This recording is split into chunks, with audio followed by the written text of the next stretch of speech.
Well, Luke Webster, welcome to CFC TV. Congratulations on your new role. Do you want to tell the fans a little bit about what you were doing next season? Yeah, look, thanks for having me. Really excited about going forward next year. I put my hand up to be the coach of the VFL team, and that hopefully is going to complement my development coaching here. So we'll take over from Darren Harris, who was there last year. But yeah, really looking forward to sort of having my own team to coach and sort of progress my coaching career further.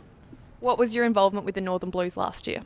So last year, for the first part of the year, we had some part-time coaches that were in, and we were sort of mentors to them. So I looked after the back line and did a bit of work with that guy and then helped out on game days. And then unfortunately with time commitments of some of those other coaches, it wasn't really working out. So we stepped in and took back over. So I actually ended up taking the back line back over and coached the back line for the back half of the year. So you are replacing former coach Darren Harris, who I understand has returned home to Perth. Yeah, Harrow has got a fantastic opportunity to go back and work with leading teams, a company that the club used to use here for leadership stuff. And also his family wanted to go back home and obviously soak up all that good weather in Perth and get down to the beach and that. But yeah, it's a great opportunity for him to obviously further his career path and see something different. But it was really good for me coming in as a young development coach and really showed me what development's all about and how to get the best out of these kids. So he's going to be sadly missed, but as I said, great opportunity for him and something different for him to have a look at. So let's talk about last season with the Northern Blues. Now you've had a bit of time to reflect. What's your overall assessment of the year? Look, seasons you want to. It's like an e-footy. You want to play in finals, and we didn't do that. And we've done that the last few years at the Northern Blues, or what was the Northern Bull Ants. And we didn't get to do that this year, but we had a really young team. I think we had 28 kids that had played only 170 sort of senior footy, where other teams have had similar sort of guys, but they're up around 500 games of footy.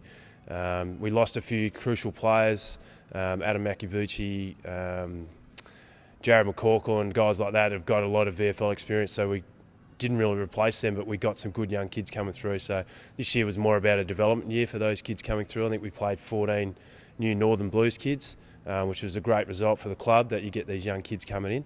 And also we had obviously the new draftees come in and play their first senior game. So it was an up and down year. Obviously the first part of the year was pretty tough. We only had one win. And then sort of the back half of the year we got some good continuity with the group and kids starting to play some really good footy, and we actually ended up having a few more wins. But yeah, very up and down. But in all, in terms that you didn't play finals, probably unsuccessful, but successful in a way that we got to get some young kids development into them and get them some experience in senior footy. The AFL team was hampered by injuries. What fallout effect did that have on the Northern Blues? Yeah, it definitely does affect the Northern Blues. A lot of the times the team can change just depending on the injuries of the AFL. We can go from having a really tall team and having two ruckmen, and then the next week the senior team, well, as you saw this year, we had a lot of key players and talls go down, so they go up into the senior team, and then we get all these young shorter kids in, so we become a running team. So it was difficult to manage throughout the year, but we also had a few injuries as well with guys that or Levi Casbolt, who went down in round one. Then we lost Marcus Davies, Simon White and a few that round two. So that didn't help the side, but it also gave, as I said before, it gave some of those younger kids an opportunity to play some senior footy that they probably wouldn't have. So what's the plan now for the VFL team? When does pre-season start? Yeah, that hasn't been decided yet. I'd say it'd be somewhere similar around when the AFL boys come back, maybe a couple of weeks later, but that's all that planning to be done, and looking forward to it. Well, congratulations again on your new gig and best of luck for everything next season. No worries, thank you.